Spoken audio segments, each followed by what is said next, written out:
Good morning and welcome to this live stream. It's Sunday the 18th of April and most English primary schools are going back to school tomorrow. I know a lot of you internationally are already back, and in Scotland you're well on into the summer term, but because so many are going back tomorrow, I'm just focusing today on helping the teachers who are returning to chaotic situations to plan and prioritise what maths to focus on this term, so that when their class transfer to their next teacher, they're going to be really, really well set up for their next year's maths.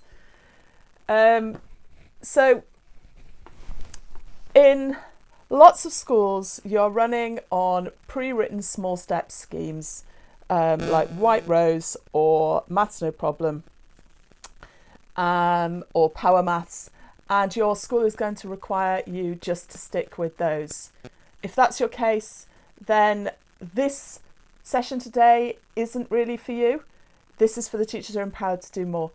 This channel, a lot of the videos on it are still for you, because when you're teaching a topic, you can just watch the video on that topic, and then you'll just really deeply understand it as you use your small step scheme, and you'll be able to be more versatile if children are struggling and understand more deeply the conceptual barriers that they're moving through.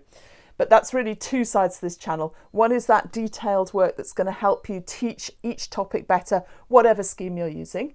And the other side of this channel is for the teachers who think for themselves and only use schemes when they think it's the right thing to do and are empowered to do so by their schools.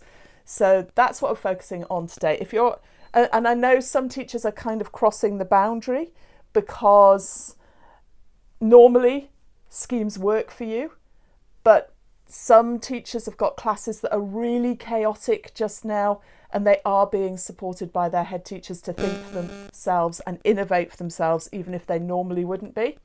So this is for you as well.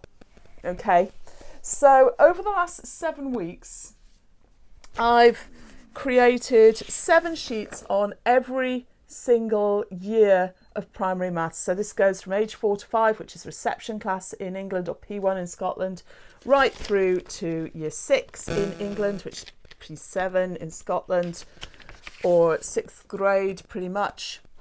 And these sheets give you 5 priorities to focus on for this term. 5 things that if you do them, your children will have made phenomenal progress this year at the heart of this year's maths curriculum, and they will be ready for next year. So you can find all of these in the file section of my Expert Primary Maths Teaching Facebook group. They're all free to download. Or if you go to authenticmaths.co.uk/worksheets, there's a list of them, and there's links directly to the file on Facebook, but there's also a link to the tests page, this test, my test shop, although I don't sell anything, it's all just free, where you can download them from Tess if you prefer.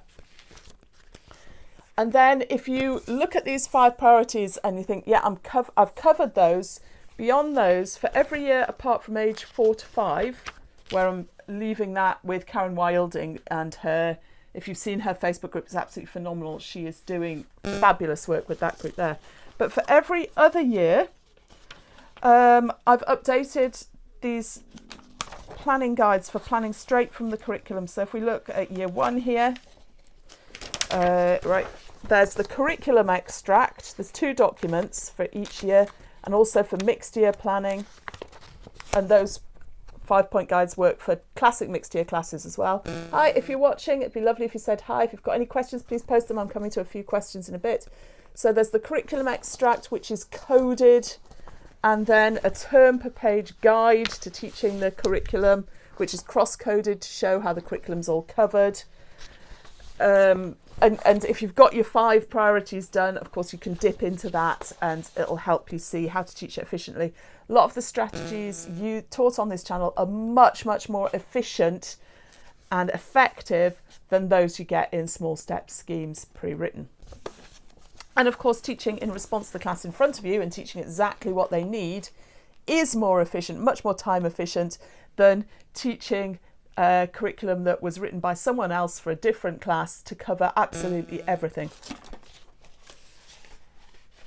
Right, so that's that. Concept checking work. You may also want to use concept checking work. Lots of the free guides have a sheet per page where you've got a question on each key topic for the year, and there's lots of them, and it's always the same topic and the same question number, so you can get a sense of what children can and can't do. And if you've got a large class that you don't know that well, they're really powerful. I quite like these ones. These are by Propeller, the Rapid Recall whiteboards. They have one for each year group,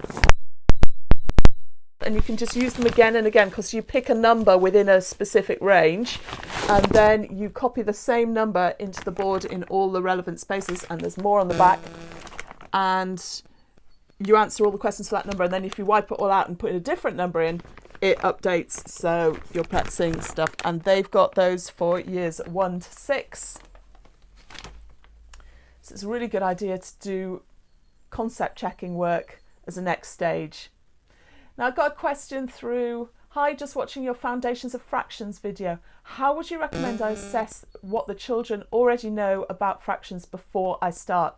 Well, all of my videos are low floor, high ceiling. It's different to teaching in small steps where there are a lot of pre-requirements for children to be able to access the lesson. So certainly for foundational videos, you can, if you're teaching them at the age that I've designed them for, you can just dive straight in with that lesson. And during the lesson, you're going to be able to see, and you're going to be carefully watching what children do and don't understand as you go. But because they're low floor, high ceiling, even if children have substantial gaps in their prior knowledge, they're going to be able to access and understand that teaching topic and just make great progress with it, and they make progress so quickly. What's the point of doing detailed assessments on what they previously knew? With young children especially, even if they knew it, a lot of them have forgotten it. Hi, I can see people are still watching. If you're watching, it'd be lovely if you said hi, or if you've got a question, please ask anything.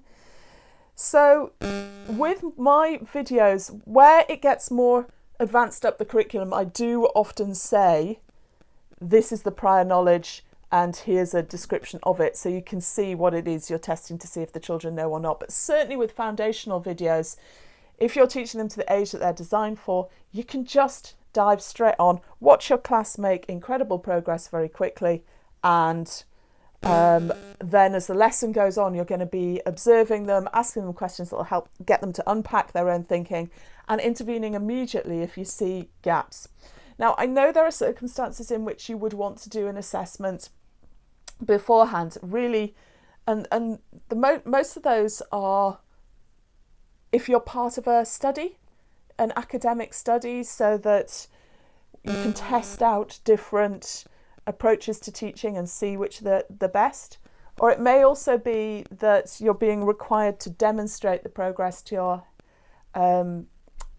your management team, and all of those situations are pretty specific, and it would require quite a bit of work to design the correct assessment scheme. So that's not something I'm focusing on, because you really can just get in there and teach, watch children make amazing progress, and then intervene and identify the gaps.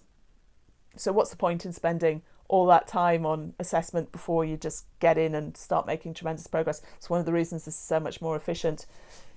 With small steps approaches, you do need to do a lot more of that kind of assessment to ensure that children are going to be able to access the lesson generally. Sometimes they're quite closely aligned, the two approaches. And my final recommendation for this summer is definitely Poppets. A lot of this year has been, sorry, there were some marbles in those. A lot of this year has been really tough. Children are identifying with COVID-19, but this is the innovation of the summer, and it's a joy to work with. Let's give our children a different identity for this summer of having fun with their maths.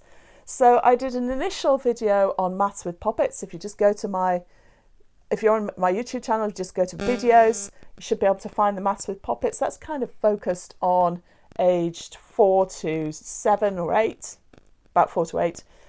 And they're very powerful because they show some structures of maths, particularly array, that other bits of apparatus don't show as well. And then there's a harder Maths with Poppets video that's age 8 to 12. So there's plenty in here for everyone. It is really worth investing in a class set of these. They're not that expensive. And if you can't, just buy 4 and work in small groups with kids who want to have fun for a change. You'll probably find lots of children have got them anyway. Sometimes they're not this shape, but quite a lot of them are. So there's primary maths with Poppets. Got a bird walking on the roof here, so it sounds like it's got boots on. And there's harder maths with Poppets, and the one that I'll be launching this week coming is SEN maths with Poppets, where we're really going to delve down into the young years and the severe dyscalculia and look at how we identify it and intervene to support children who are struggling with it and make sure they make great progress too with this. And that'll be a really good professional development video for teachers who are struggling with those issues, because I'll talk around precisely what we're doing with the Poppets so that you come to understand the struggles that children are having better. So, in summary, use your 5 steps to help you plan. Beyond that, use the curriculum and the planning guide and concept check boards and have fun. And if you've got any questions, please post them. Let's have a discussion here or in the Facebook group, which is Expert Primary Maths Teaching. Thanks for watching. Take care. Bye for now.